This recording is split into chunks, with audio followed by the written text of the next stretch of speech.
Everybody calls me Eckhardt. Why is that? That's my name. That's the name they gave you. That's the name that came to me a few years after I went through this inner transformation. I had a dream, and in that dream I saw on a table a pile of books, and the books had the name Eckhardt on them. And at that time, I didn't have the name Eckhardt, but I knew in the dream that I had written these books. And at that time, I hadn't written any books, and I wasn't planning to write any books. And so I thought, well, that's a strange dream. And a few days later, I was walking. At that time, I was living in Glastonbury, England. I was walking down the high street, and somebody stopped me, an acquaintance of mine. And he was a psychic. Many psychics live in Glastonbury. And he said, "Oh, hi, Eckhardt." And I said, "Why did you call me Eckhardt?" He said, "I don't know. It just came out of my mouth." So these two things combined, the dream plus the fact that this psychic called me Eckhardt without knowing why, and the fact that I already felt that I was not the person that I was before. I had gone through the shift in consciousness, and the old name was carrying so much past with it that I felt it's time to let go of that. So it was a message to me. A secondary consideration was that I admired deeply the writings of Meister Eckhart, the mystic who lived in, I think, the 12th century, 13th century. But Eckhart is not who you are. Oh no, it's just a name. No name is who I am or who you are. So it's just a conventional form, and it just corresponds a little bit more to the inner reality than the previous name, but it's not who I am at all. Could you put a label on what you really are?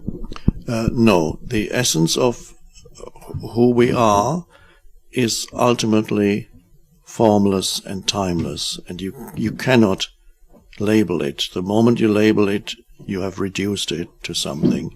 And so I believe that's what is meant in the beginning of the Tao Te Ching, where it says the Tao that can be named is not the eternal Tao. So the moment you attach a name to it, you've given the formless form. And by giving it form, you have reduced it immediately. Now the Buddha, for example, he knew that. So of course he also knew he had to speak to reach people. So what do? The moment you utter a word, you have reduced the ultimate reality to something that it isn't, something small. So very cleverly, the Buddha used certain words that have an openness to them, words such as emptiness or nirvana, nothingness, or the unmanifested. The unborn. So those words, they are still words, but they are so open that those are actually the most adequate words to convey something that really cannot be conveyed in words. So I really admire the Buddha for that. And of course that didn't prevent people a few hundred years later from transforming the Buddha himself into a kind of God. Yeah. Okay, anders even checken. Yeah. It's a little bit noisy. Yes, maybe you can say something to them. You're going to say something? Just they could be still for a Yes. Noise can be nice, but... Yes, maybe not on the radio. Yeah, people think, what's going on? Are they building something there? Yeah. So do you ever listen to the radio? Yes, I listen. I have a satellite radio at home, and I listen occasionally to a music station, and I listen every day to the news, the BBC World Service news, because the North American news American and Canadian news are very limited. Yeah. So I love the BBC World Service. So once a day I listen to an hour of that, and they have a music channel that is called Spa that has very pleasant kind of new age and spiritual music. Okay. So no German polka music for you? No. Or classical music? Occasionally I listen to classical also, but not that much. Okay. Yesterday during the talk, you mentioned the movie The Matrix. Yes. Can you tell something more about that? Do people live in a matrix kind of surrounding? Yes, the basic message, the underlying the matrix, is that what humans conceive to be reality, their daily life and so on, is ultimately a kind of dreamlike existence. And another part of that message is that it is possible to wake up out of that dreamlike existence. And perhaps that explains the success of that movie, because deep down, perhaps there is a realization in people that there is a truth there. And so, of course, it's not quite as it is shown in the film. I'm not saying that we are being controlled by machines, but what we are being controlled by is our own minds that is totally conditioned by the past. Our minds with the continuous mental noise, the compulsion to think continuously and to identify with every thought that comes, that's the dreamlike state. And most people walk in that, where they talk to themselves with that inner voice, which is the thought processes, continuously, and interpret everything through that veil of the inner voice. Everything gets distorted through that. So they're hardly aware ever of the present moment, of the aliveness of life around them, because they are too immersed in that dream world in their head, which is their identity. They derive their sense of self from that continuous self-talk in the head.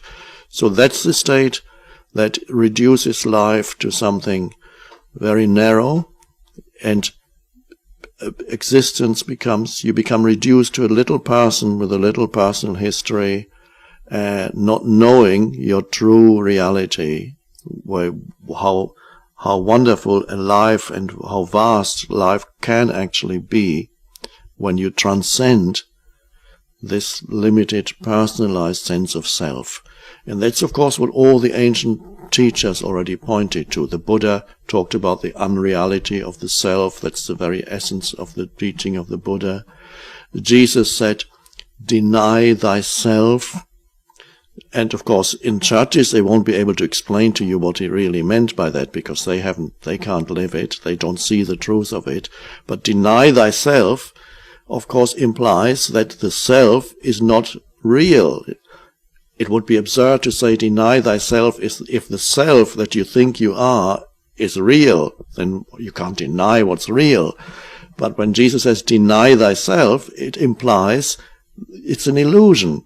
So what you deny is the illusion, and denying means to look beyond that, to see beyond it, and so to transcend that self. That's the basic message of all spiritual teachings. And the strange thing is, people seem to have forgotten it, or only few individuals ever got it here and there over the centuries.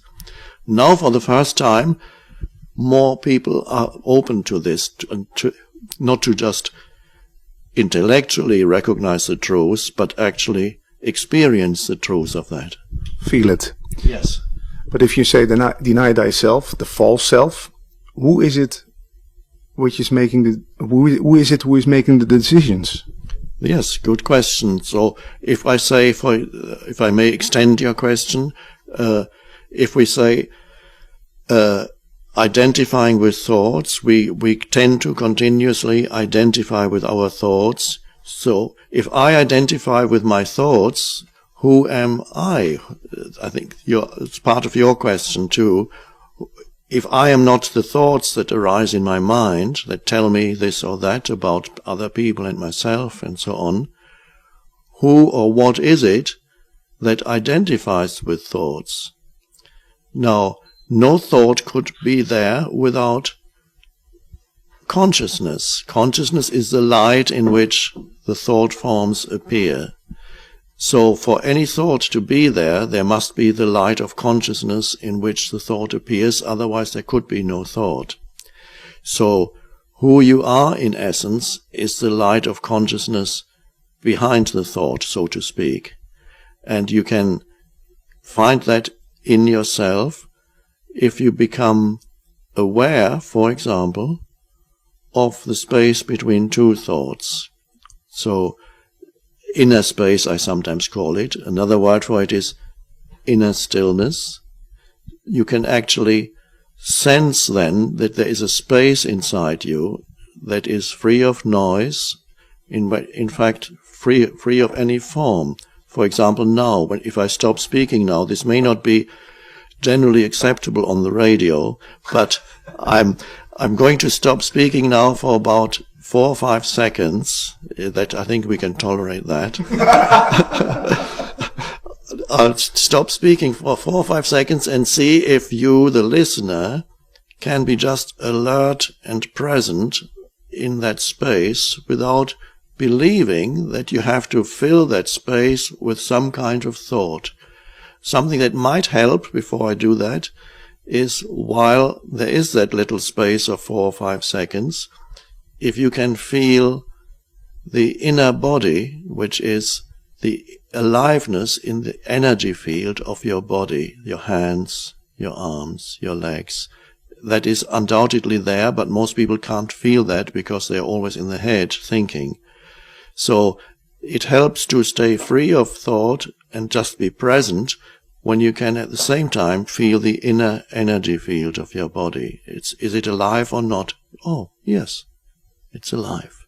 So I'll stop speaking for a few seconds and see if you can, during those 5 seconds, just be here, not as a person who has to think, but just as a conscious presence, formless, now.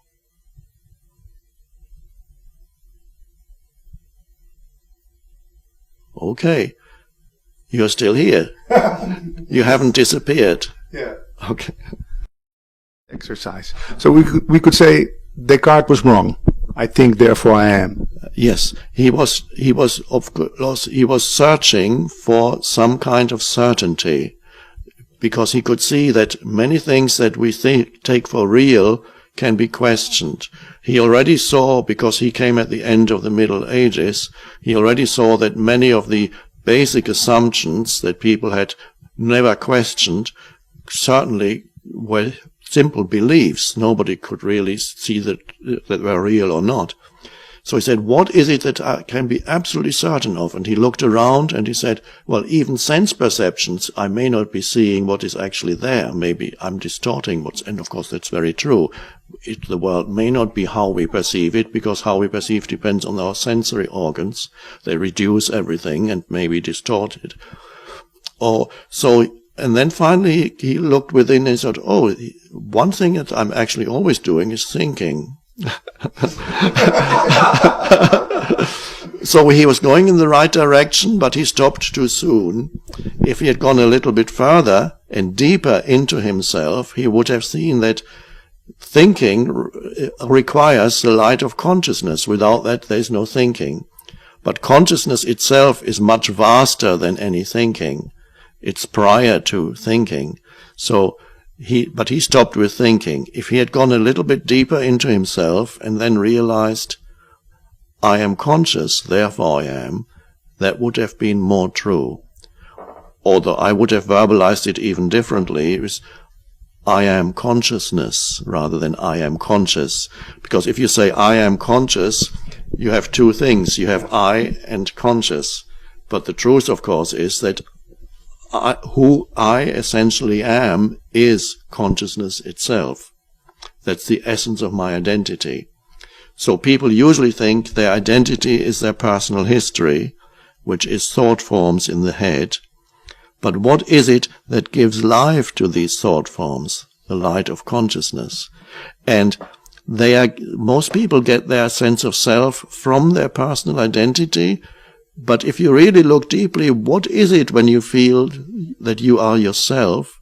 Then if you look deeply into your sense of self, you actually realize it's not ultimately your story. It's the light that shines through the story, which is consciousness. So that's where really the self lies, what in India is called the Atman, which is sometimes translated as the divine within, and which the Buddhists call emptiness, because it's formless. They're talking about the same thing, or no thing. Then you realize that frees you from the illusion that all you are is that little me in the head that never stops talking until finally you die.